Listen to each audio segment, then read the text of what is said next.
PR Connections Radio presents. Welcome to Watching Mental Health, your place for all things mental health. On this show, we break down the stories, the research, and the stigmas. And we discuss treatment and recovery with providers, professionals, loved ones, and those with lived experience. It's time to talk openly about mental health, mental wellness, and mental illness.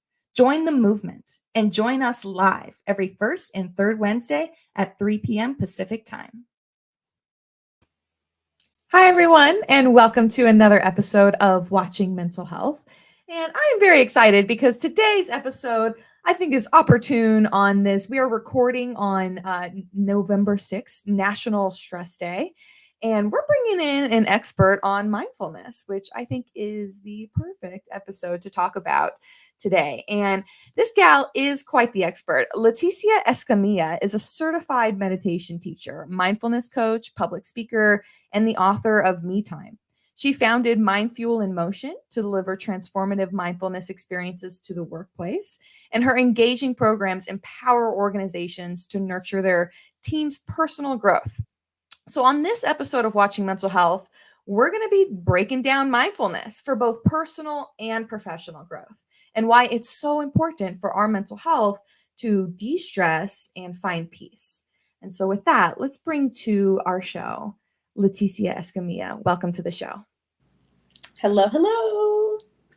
Thank you so much for being here. I'm so excited. I met you a few months ago, maybe 6 months ago now. Yeah. And you gave a talk, and I was so impressed and inspired, and I really just loved what you had to say. And I knew that I immediately needed to get you scheduled. So I'm so glad to have you here today. Oh, likewise, Katie. Thank you for having me. So I gave a quick bio, but tell me in your own words, who you are and why your work matters to you. Yeah, so you mentioned a lot in the bio, but I founded the company MindFuel in Motion about 4 years ago.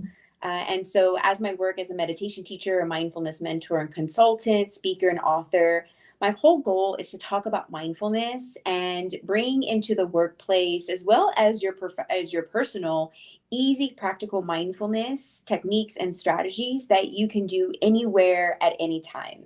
And I got into this work about over 10 years ago when I started my first business with my partner at the time. He's my now husband.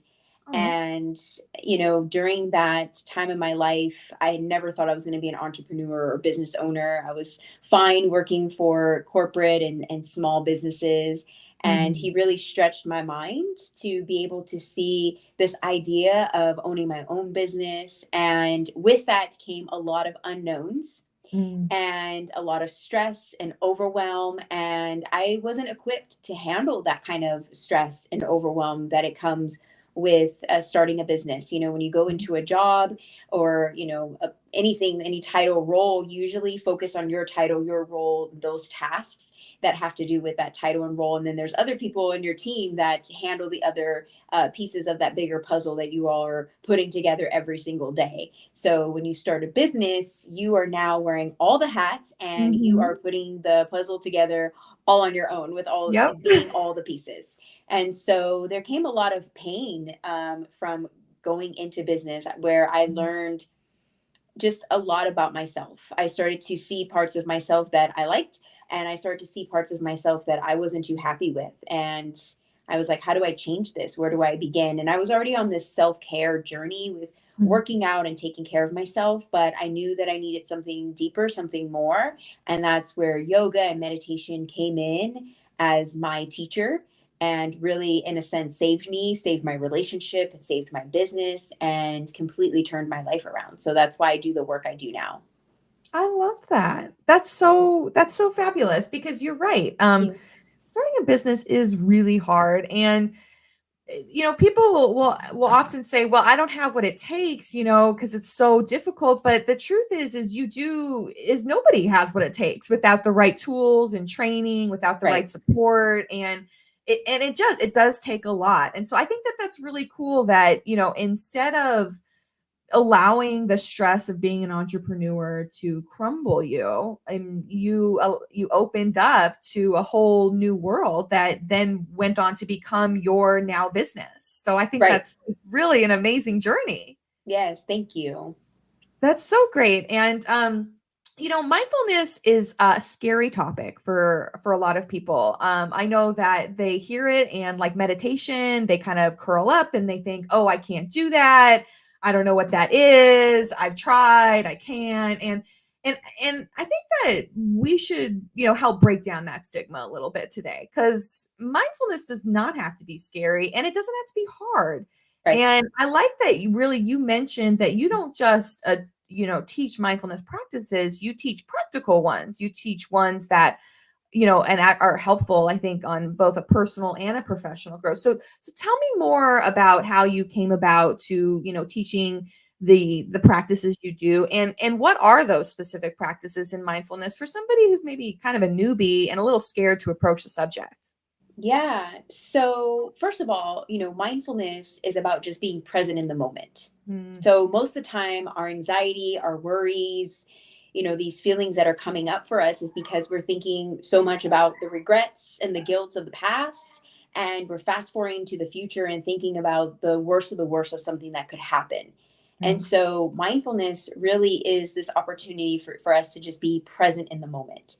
And mm, when we take time to be present, we realize that there's nothing to worry about, there's nothing wrong. We don't have to go into that fight or flight mode, because when we look around, everything's actually okay. And so that's what a mindfulness practice helps us to do, is be more present. So the yeah. ones that I focus on are three, but then I throw in this bonus one. So I do focus on meditation and teaching people meditation and the myths about meditation and what it is and what it's not. I focus on breath work as another practice or tool to use when you're practicing mindfulness. And that third one is journaling. And then the Mm, bonus one is movement, but not necessarily the movement that we think. It is moving your body, but I'm not, saying go to the gym or, go run, a mile or 3 miles outside. It really is about just taking moments to shake it off, to use your body to release some of that tension, release some of that worry and stress that's physically on us. And so those are the four ways that I use mindfulness and teach mindfulness when I'm going into the different businesses and corporations with my program. We're talking about those mindfulness practices and then breaking it down of how you can do them anywhere at any time. Ooh, that's really great. Yeah. Because Yeah. that, when stress hits at any time, you want to be able to employ a tool of some sort. And I think all four of those tools are fabulous because they touch on different aspects. So let's say, I struggle with meditation. Okay, but I can write, right? I can sit down and I can Yeah. journal. I Yeah. can move my body. Let's say maybe I do struggle with movement. I maybe, was injured and it's hard for me to get up. Well, there are other ways that I can practice. So I like that you take this kind of different tiered approach to it. Yeah. And I think that's really cool. I myself suffer with anxiety. I've had it for a long time.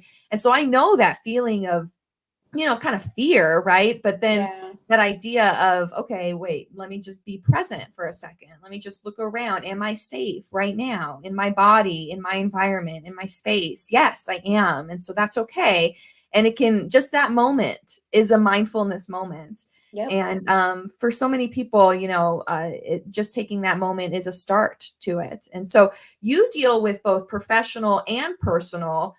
Do you find that you're employing the same techniques for both? Do you find that it all comes down to the same kind of mindfulness practices, or are you doing something slightly different for people who are maybe looking for mindfulness techniques for professional growth or versus personal growth? Yeah, it's the same techniques. So, what's cool about what I do is I go in and work with different businesses and corporations, and I'm part of either like their wellness program, or I'm bringing my own program and now implementing a wellness program that wasn't Mm, there before. And so, they're learning these different techniques with their team members, with their boss, with their leaders. And so, this work, as you know, is individual work. I'm not going to meditate for you. You're not going to do breath work for me, right? Right. But the cool thing about it is that even though it's individual work, you are doing it as a collective, as a team, as a, they together. So this work is now, one, it's being amplified because you're doing it with others.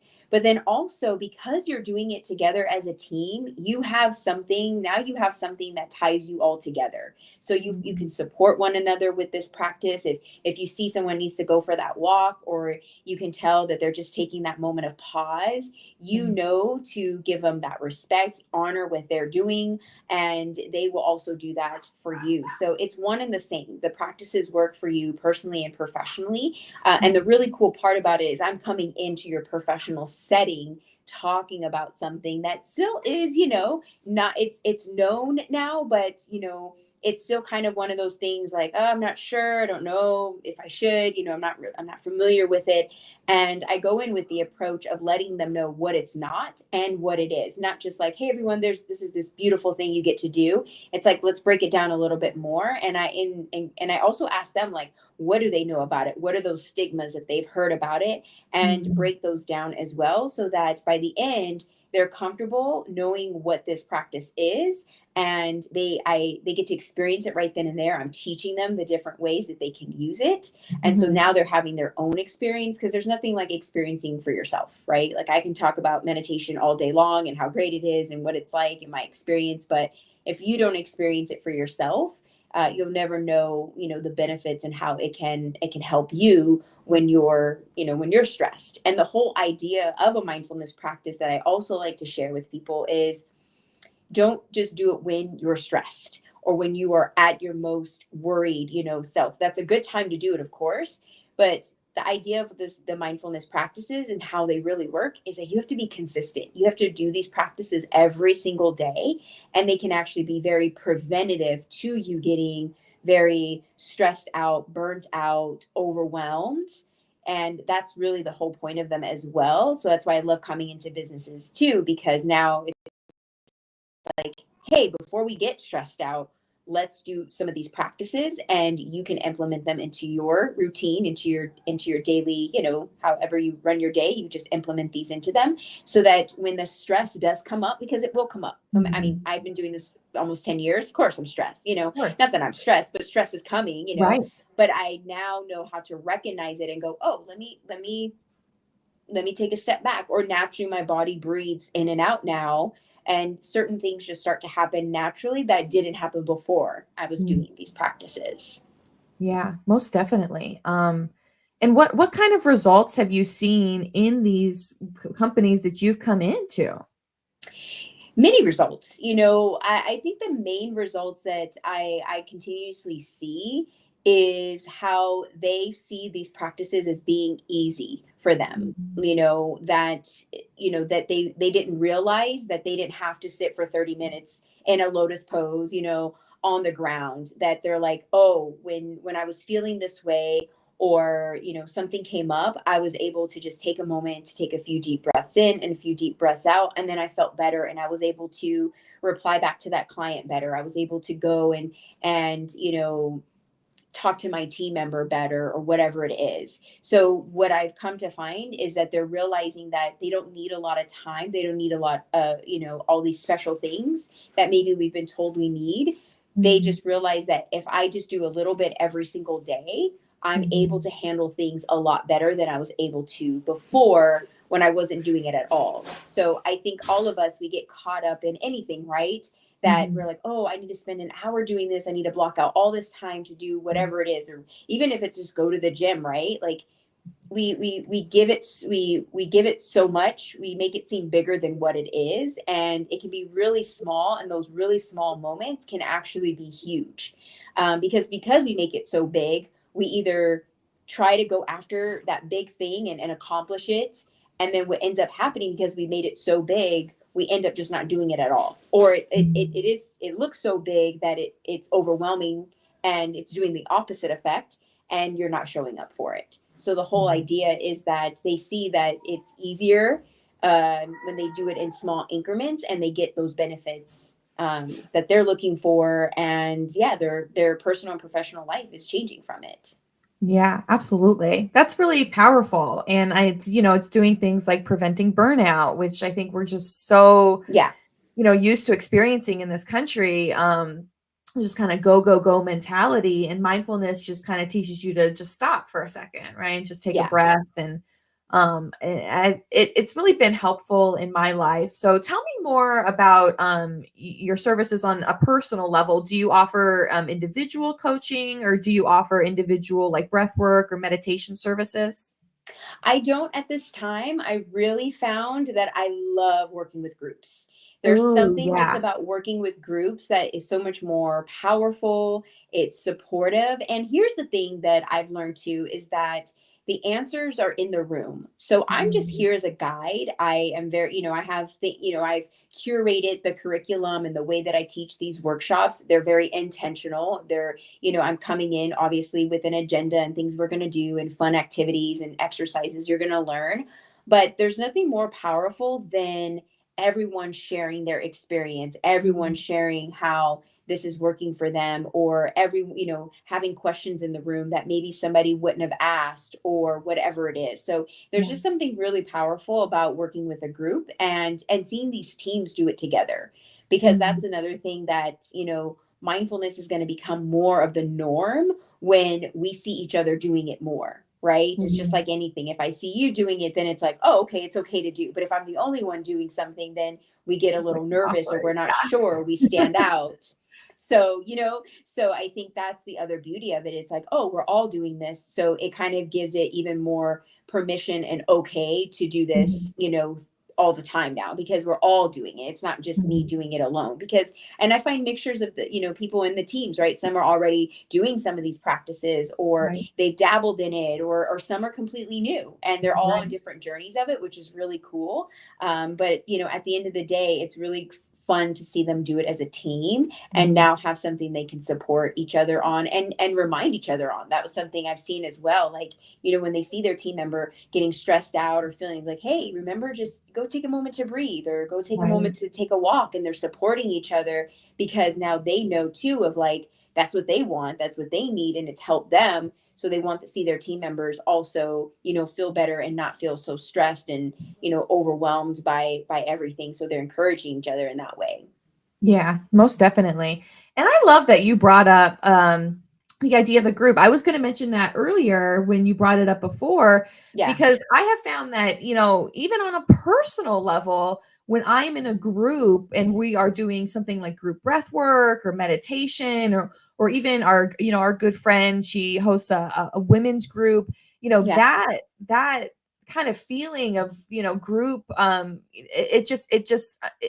think it really is powerful. And I've noticed that especially with breath work and meditation, if I'm going to do breath work in my home versus going and doing it with another small group of people, like, just the kind of power and the energy that comes out of that, it's Yeah. just something you have to experience to feel it. Yeah. I mean, we're just all, it's because we're all aiming for the same thing, Yeah. and collectively doing it, it just raised that vibration, it raises the Yeah. energy. So just, when I'm breathing and you're breathing and this other person is breathing, now we're amplifying this vibration and energy that, that honestly we can't do alone. Right. Mm. But Mhm. but it does take us to do it ourselves, right? So it Right. is this mixture of like, I have to do it myself, I have to show Individual. up, but Yeah, when I for do it with sure. others, what I'm doing now amplifies, and what they're doing amplifies. So they're helping me, I'm helping them. Yeah. And yeah, it is a beautiful experience. So if anyone watching has not had this experience, please like find, a breathwork class, a meditation class, and go experience it, because it's something that, yeah, we can't explain. We can't give you that the essence and the magic that comes with having that experience. Exactly. Yeah, the magic. It's magic. So tell me a little bit more, running a business is hard. We talked about that earlier. And Right. you're in the space teaching this stuff. So tell me a little bit more about what you do for self-care. Are you applying all four of these? Are you doing other things as well? What are the kinds of practices that you do for self-care? Yes, I definitely practice what I preach. Yeah. So I am all about morning rituals. So Mhm. I wake up very early in the morning and take a few hours out of my day to do these practices. I'm doing yoga, I'm meditating, I'm journaling, and, I'm doing other things as well, like enjoying my cup of tea. I water my plants when it's time. I'm taking walks outside, just different things to really, nourish myself in the morning so I can set the tone for the day. And then even throughout the day, I'm taking time to meditate. Right now, as we mentioned, I'm running a business, so I'm wearing different hats. So I'm, making sales calls and, doing those things. And then I have to kind of switch from one hat to the other to now work on my workshops or work on something that's coming up for a client or a speech I'm doing. So that takes a different type of thinking and mindset and energy. So I'll take time to go meditate or do some breath work just to kind of reset myself to going from one thing that I worked on that took one side of my brain or energy to go and reset to go and work on the other side of my brain and do take up a different type of energy. So yes, I'm definitely using the practices. I don't know if the speech or presentation you saw, I had you guys do the alarm, but I always do this thing where I have the audience set an alarm for a particular time of day so they can do 1 minute of breath work. So my alarm goes off at that time as well. And so when that alarm goes off, I take a few moments to breathe and take that time for myself. Because just like everyone else, I get caught up in that go, go, go, got to get things done, have that deadline. And that alarm goes off and instantly I'm like, oh, yep, I got to breathe. And every time there's a shift, every time I just feel better. Every time I'm like, I could be working on an email and all of a sudden, like, now I know how to write that email even better. Now I'm, not rushing through it. I'm just kind of taking my time. Like, okay, I want to make sure this says exactly what I wanted to say, the intention, the message, whatever it is. So yeah, I'm definitely using the practices and others as well, like going for walks. Pretty much everything I teach everyone, I do. I may not do all of them every single day, but I'm definitely using them when I'm feeling called to them. And that's the power of all these different types of mindfulness practices, as you mentioned earlier, right? Like if meditation is hard for you, okay, that's not the only one out there. Maybe breath work would be better for you, or just taking some time to journal. And a lot of these things, we don't need anything to do while you're brushing your teeth. You can be practicing gratitude, while you're, like that's a journaling practice, but you can do it in your mind of just looking around you. I'm grateful for my teeth. I'm grateful for this new day. I'm grateful for the sun out. I'm grateful for the roof over my head. I'm grateful for the towels. You can look around you in your space and just practice gratitude. And just that little bit can shift your day and how you set the tone for it. Wow. Those were so many great nuggets. Thanks. I know they went by fast. Sorry. And I can slow I down love for that. people. No, like, Just so yeah, the idea of pausing and doing a mindfulness practice in between tasks as an entrepreneur. Oh my gosh, that's powerful. That's so helpful. And then setting your alarm clock. I think I might do that. Like I'm feeling called to do that because I think you're right. Having that alarm, you can be so stressed out in the day to day. And then you just need something to kind of snap you out of it for a second and be like, oh, wait a minute. I'm alive and it's beautiful and I'm safe. And that's amazing. And so, and gratitude is such a great mindfulness practice. So I just love that so much. If So you we set the have alarm, if you set the alarm and if everyone watching sets the alarm, do it for 2:11 p.m. Okay. That's the time that I have mine set, but it's the time that I let everyone else know to set theirs when I'm doing like any presentations or things like that. And it was actually from an audience member that pointed it out, that she said, my alarm went off because I have this whole thing where I say you can do breath work while you're driving. You just can't close your eyes. So please don't close your eyes. This is recorded. Don't close your eyes, but you can do breath work while you're driving, while you're stuck in traffic, or you're feeling like you need a rush. Just kind of breathe and take your time. Right, we want to get there safely. We want to make sure everyone else gets to where they're going safely. And so she was like, I was in my car when it went off. I didn't close my eyes. I'm like, okay, good, glad you heard that part too. And she was like, I breathed and I felt so much better. But she was like, the other thing that that actually inspired me was not only I was taking time to breathe for myself, was that I was thinking about everyone else in that room that was with us that day or that evening that is now breathing with me. Wow. And I get chills every time I say it. And so from that moment on, she was like, do you set that time every time? And I didn't. I was giving different times. I was like, oh, this time, that time. And so now I say the exact same time for every presentation, every interview, whatever I'm doing where this comes up. because now it's the same. When that alarm goes off tomorrow for you, right, at 2:11, because we're past that time, it's not just you taking the time. Now everyone is doing it. And it goes back to what we were saying before of the power of the group, the power of the collective doing it together. Yeah. So not only are you may be in your office or in the car or wherever you are, even in the grocery line, because that happens too, where you're breathing, and yes, you're doing it alone. And if you're in a public place, no one else is probably doing it the way you're doing it. Everyone's breathing, obviously, but they're not taking the conscious breath. But there are so many other people around our community, everywhere around the world, like breathing with you at that time. So it's very powerful. So I wanted to share that with you as well. That's amazing. Thank you. Thank you for sharing that. Yeah. Yes. 2:11, the power of the collective. It really is. And also maybe a little bit of accountability, right? You know that I'm not the only one doing this. Right. Other people are doing this Yeah, too. you can't let them down, right? Yeah, I love that. That's so cool. So we have about 5 minutes left, and I wanted to bring this back to mental health. Mindfulness is great for professional and personal growth, but it's also really great for mental health. And I know that today happens to be one day post-election, and I think about half of our country is feeling immense stress right now, maybe a little bit of anxiety about what's to come. And I think that this might be a good time for mindfulness. And I think that in any case of mental health challenges, mindfulness maybe doesn't solve problems, but it certainly helps. And it's certainly a great toolbox. And I have seen the numbers. And so I wanted to ask you, because you're the expert here on mindfulness, what have you seen from a mental health perspective? And if people are really struggling with their mental health, how have you seen mindfulness help?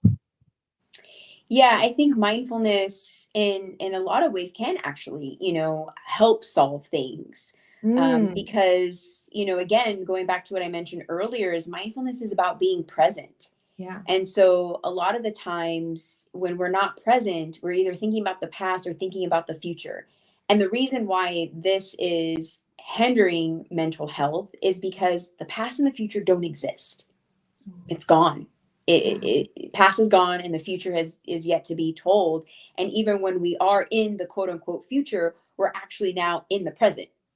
So there's really, we're always kind of living in the future, but always in the present moment anyways. Yeah. And so, and I always like to say too that, I don't want to disregard the past, right? Because our past is what it is. It holds in many things, like our memories, our experiences, our lessons.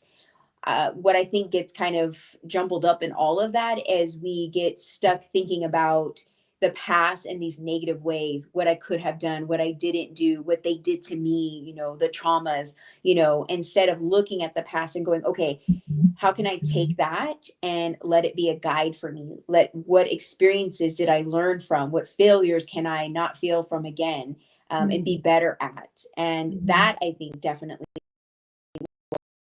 help with more of our mental health, because the more that we can see life in this present moment and use everything around us as guideposts, we're able to manage things a little bit better. Speaking of the future and the election, right? The reason we're feeling stressed is because of all these unknowns, right? But the unknown is not a bad thing. The unknown is, is okay. It's just the unknown. Yeah. It's just the unknown. And if we focus on the present, and we focus on our, focus on love, focus on, what we're here to do as individuals, our mission, our purpose, and not just our job titles, but like our soul purpose. We always know, if we want to look back at the past and take a glimpse, everything always works out. It just always works out. Even the worst of the worst of something, it always ends up working out in some way. And so I think that knowing that's the one thing we can know for sure, is that it's going to work out. It's going to always work out. And so the more we can practice mindfulness and be in this present moment and see how, where we are here, more of that clarity, more of that awareness, reveals itself to us, and we can move forward with that unknown and kind of embrace the unknown and go, okay, cool. What does the unknown have for, what's in store for me in that unknown? Because if we just open it up with embracing it and with grace, you know, things will definitely show itself and be much better than we could ever imagine, right? Because Right. even when we are in fear, we usually, you know, think of the worst of the worst, and it usually doesn't end up being that bad. And Mm-hmm. it's also the same for the other side. Oh, we dream these big dreams. And if we just kind of let go of what we expect that dream should look like and be like, we'll actually get even a better, bigger Wow. dream than we could have imagined. Right. Yeah. So that's what I feel. I don't know if you've ever seen the meme, or not a meme, but it's like a photo. Uh-huh. I'm mentioning, like, I'm not talking about religion when I say this, because you can put any name in that, but it technically, the photo is of it's with Jesus in it, and so Mhm. or the depiction of Jesus, right? But it could be any source you see, or you want to replace that with. But the main idea here is that there's this little girl, and she's holding on to a teddy bear, and Jesus, in the sense, is reaching out his hand, his one hand, to grab this tiny little teddy bear, and she's hesitant, but he's holding behind him this big, huge teddy bear. Oh. And so I always use that as a reminder, even to myself, when I like don't want to let go of things, or I'm afraid of the unknown. If I let this go, or if I, Yeah. whatever it is, that, you know, I'm going to lose something, or I'm going to miss out on something. And if, you know, by doing that, there's something bigger and better that's just waiting for us, but we have to step into that unknown. We have to Yeah. let something go, you know, that maybe we know is right for us to let go, but we're scared to let go Mhm. of, right? Mhm. Because of the Mhm. unknown. If I let this go, what will happen? If I let this Right. relationship go, if I let this material thing go, if I Wow. let this Mhm. job go, right? Mhm. What's on the other Mhm. side of that? Yeah. And we're in It's fear of scary. that, but it's Yeah. always something bigger, better, Yeah. much more than we could have ever imagined. So that's my take on that. That's beautiful. Well, thank you Thanks. so much. And I think we need those words of encouragement. We can't control change, and change can be scary, but Yeah. it's because it can be hard, But like you said, there's something waiting for us that's better, and we have to be willing to be okay with stepping into it with grace, and we can control how we react to things. We can't control what happens, but we can control how we move through it in our present moment. And I think mindfulness, to bring it back, really helps us to have a better sense of control of how we handle things. 100%. Yeah, And that could be another story for another day, Katie, totally. that we could share. But yes, 100%. I love that. Well, I'll have to bring you back then, and we'll have to tell that story. And thank you Absolutely. so much for your time today, Leticia. You're Thank you. you're you're quite an expert, and I loved listening to you talk before, and I loved our episode today. Thank you for taking the time to meet with me, and I hope to have you on again soon. Thank you, Katie. It was a pleasure. Thank you so much. Absolutely. And we are here live every first and third Wednesday, but we are approaching the end of the second season. So only 2 more episodes left before the end of the year. So tune in. But if you can't tune in live, always check out all of our episodes at katierosewechter.com. And Leticia, what is a good way that people or corporations can get a hold of you if they are interested in learning more about your services? Yes, so everything is under MindFuel in Motion, MindFuel in Motion, INMOTION.com, LinkedIn, and Instagram. Wonderful. Thank you again. And thank you, everybody out there. And we look forward to seeing you again soon. Bye, everyone. Have a great one. Bye. PR Connections Radio thanks you for watching this podcast. Check out more episodes of this show and our others at prconnectionsradio.com.